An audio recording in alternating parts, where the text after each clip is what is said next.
Okay, welcome to Into the Channel, a podcast primarily about women's football. Before we hit the pitch, if you enjoy the show or love Division Féminine as much as your boys do, come kick it with us already. We're doing this every single week, spanning the wide world of women's football. So subscribe, follow YouTube, Spotify, Apple Podcasts, wherever you like to watch or listen at ITC_pod on X. I am your host, Dino De Cespedes, and as always, I am joined by my co-host, Monsieur Grant Engel. What is up, man? Oui, je m'appelle Grant avec Into the Channel. I'm feeling fucking great, buddy. Let's go. Fantastique, if you will. Just crack that. You got one absolute banger of a match in the D1F semifinal.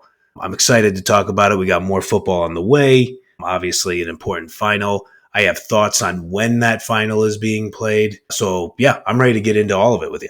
Let's go. Yeah, we had one banger and one a little bit less of a banger. One team banging on the other for 90 plus. With that said, where you want to get started? Let's start with PSG 2, Paris FC 2, settled in penalty kicks 5-4 in favor of Paris Saint-Germain. I thought it was an intriguing match all the way through. Good Saturday morning watch. I think it was maybe early afternoon here on the West Coast, if I remember correctly. Marie-Antoinette Katoto looked pretty fucking great in this one. Could have scored early. Enadozie had a great early stop. We'll talk more about Enadozie for Paris FC, one of the Into the Channel faves throughout this match. And then Katoto almost broke the goddamn post in the 33rd minute. It was about as loud as you could hear a shot go off the post. In my notes, I say, sounded like the post was hit by a bolt of lightning. And it was, basically. Yeah, I mean, she rocked that. And the action continued shortly after that. Claire Mateo opened up the scoring with a bit of a gift. Heavy touch from PSG's goalkeeper, Kiedronic. You have the heavy touch, but it just ends up being a bewildering decision, too, of why she even took the touch to begin with. She was clearly getting closed down by Mateo. It looked like she thought, I'm going to have time on this, and she did not have time on that. And Mateo just puts it home 1-0. Paris FC looking good for that side at that moment. Yeah, pretty egregious gaffe from Kiedronic. and my favorite was afterwards, she's looking around, she's like, come on, guys, what happened here? And I'm like, you already know what happened. You fucked up. I think everybody knew what happened in that moment. I was a little surprised by her reaction, too.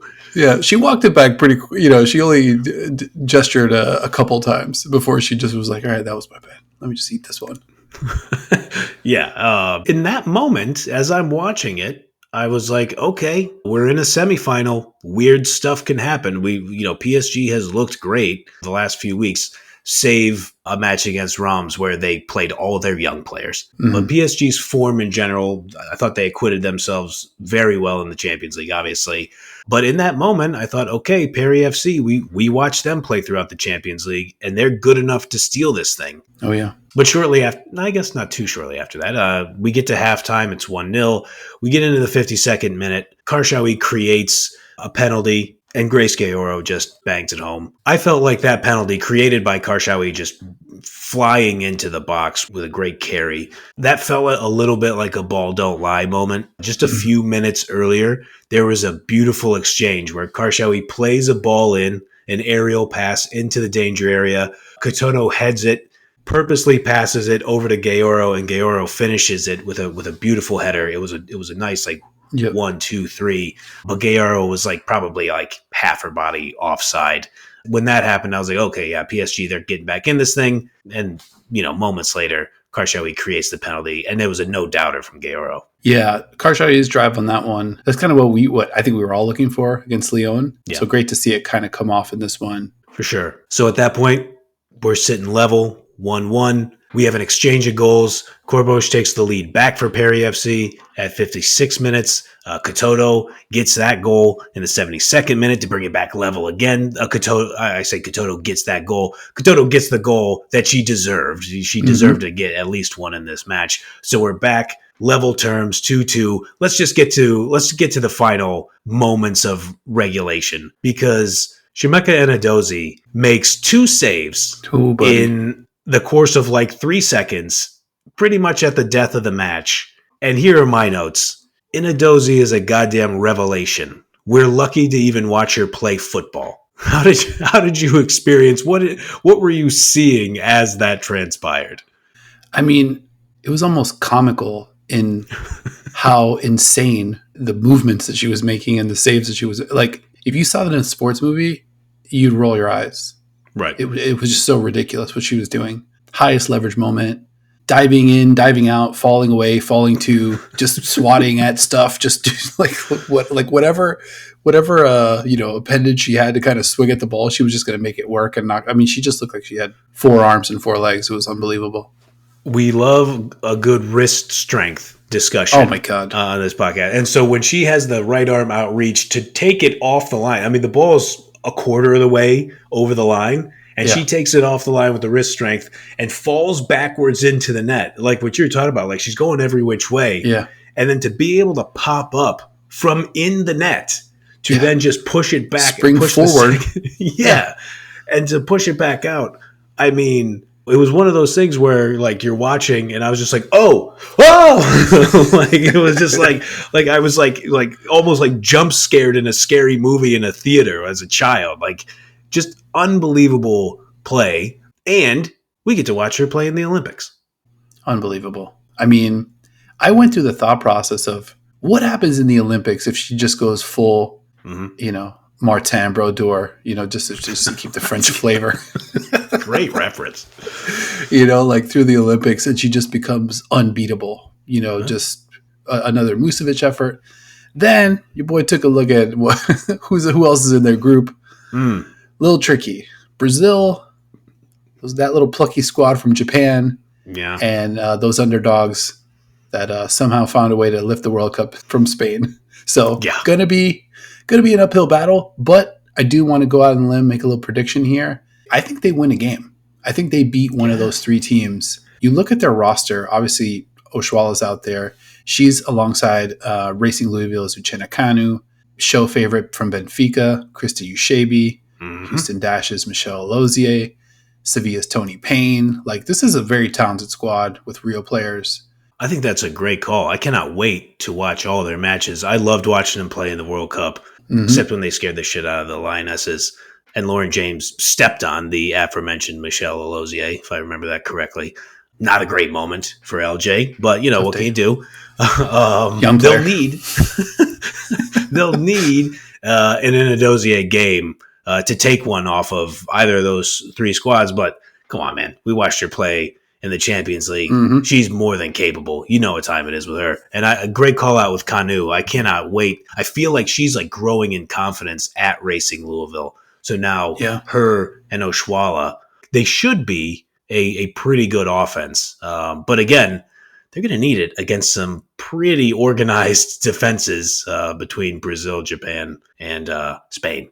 Yeah, and I want to shout out Krista Ushabi as well. Like, she was a difference maker when she rejoined Benfica in the group stage of Champions League. So, again, super excited for the Olympics. Those will be here soon. But Inadozie, Perry FC, they're able to keep it 2-2 through the end of regulation. Then we head to PKs. Yeah, straight to PKs after regulation. In my football snobbery, I don't like it because, traditionally you get your 2 15-minute halves of extra time.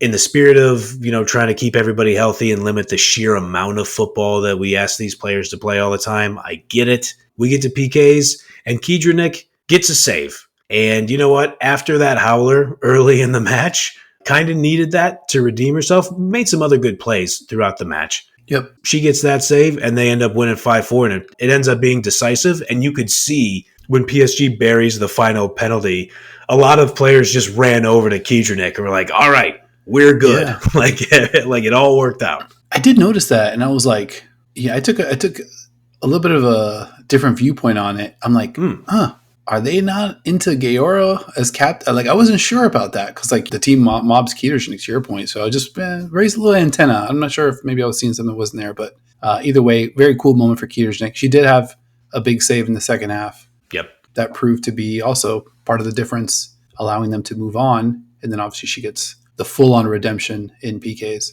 I think I do like ending and going straight to PKs just because it sort of cranks up the intensity the last few minutes of the match. And a lot of times, when the clock's like on 110 or 117, they're really just jogging around, just kind of knocking it, to and fro. But Sure. usually, especially when the teams are even like this, nobody wants to make a bad mistake. And I think people are just really kind of like mentally prepping for the PK part of it. I don't know. I'm kind of into it. I could see that. That makes sense. That is an interesting point about when you get into that like 117 to 120 range. It's like, okay, nobody do anything too crazy here. Let's just play in the middle of the field.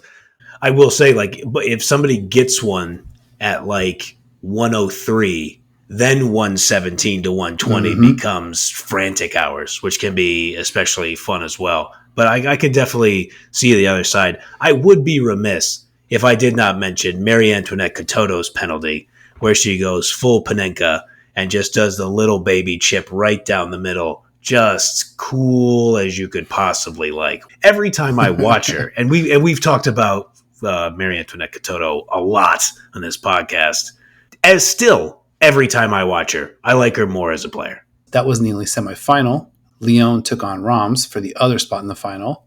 Any big takeaways from this one? Obviously, a little bit of a walk.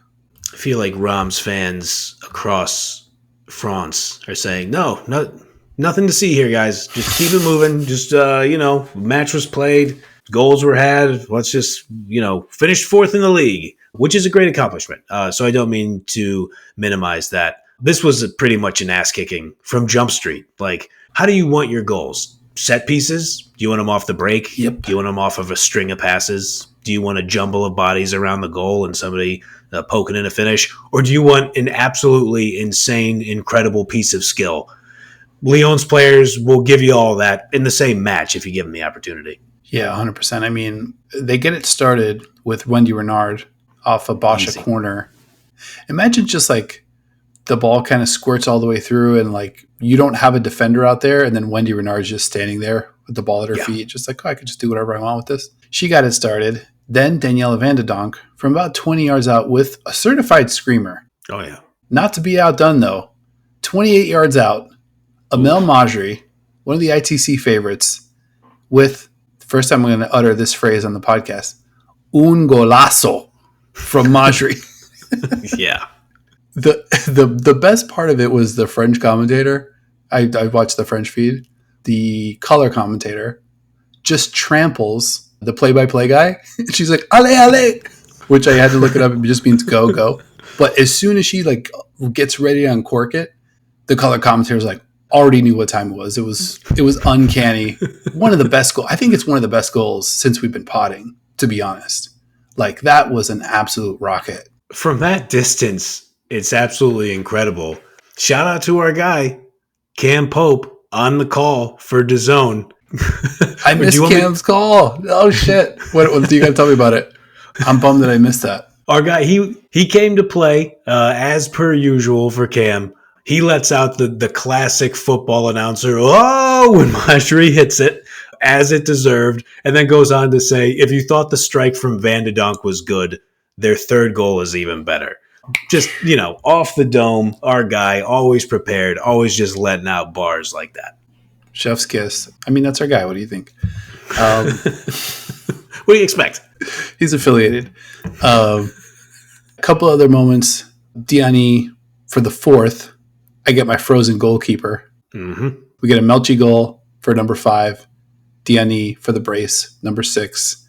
Just the lightest of light work for Lyon. Tough to say that a team that scored 6 goals didn't break a sweat, but they barely broke a sweat this one. Yeah, totally agree. Diani could have had a hat trick. She had a look on goal really early in the match where she just had like the slightest of touches and it goes barely wide. And you could tell she was like frustrated, like almost like she could have put a little more thought into it, like as she hit it. But I feel like she probably scores that 8 out of 10 times. It was just like a little bit of a weird angle off of her foot.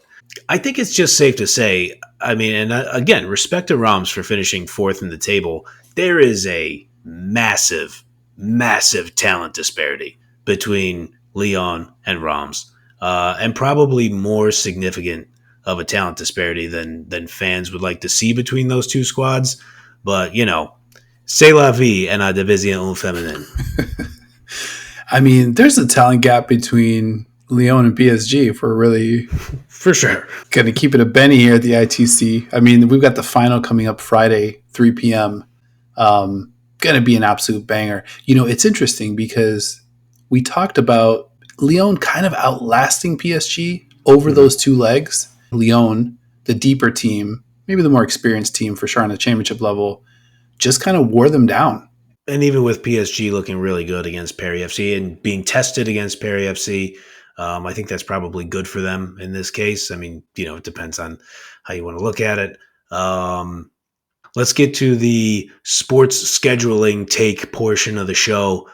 I hate that this match is happening on Friday afternoon on a day where I have a bunch of meetings and several other things going on, so I won't be able to watch it live. But I do love the concept of this happening on a Friday night for the local fans en France. Because I think, and I won't digress too much on this, but enough of these American sports, like the big games, like the Super Bowl and the college football national championship, or like Game 7 of the NBA Finals, they always put them on like a Sunday night. And I'm like, why when everybody has to work on Monday morning? So firm take for me, major sporting events, put them on Friday night, put them on Saturday night for, your general public who typically work a Monday through Friday schedule. Like, what are we doing here? Tough to complain. I mean, I think really, like, we're kind of in the thick of NWSL season 2. Definitely go check out our NWSL coverage if you haven't already.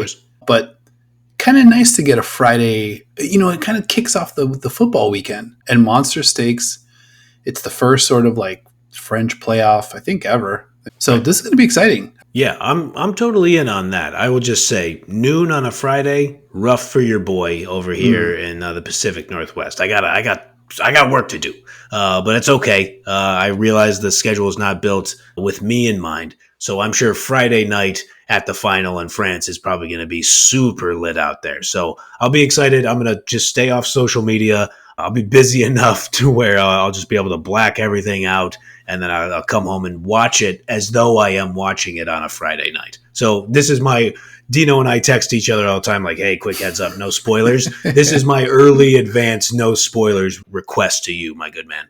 Fair enough. I've been warned. Anything else you want to hit before we get out of here? I just want to say one last thing. You talk about Lyon and PSG playing several times. They had that draw at Lyon, which was a super entertaining match in the league. I do think it's funny for newbies like you and I talking about D1F.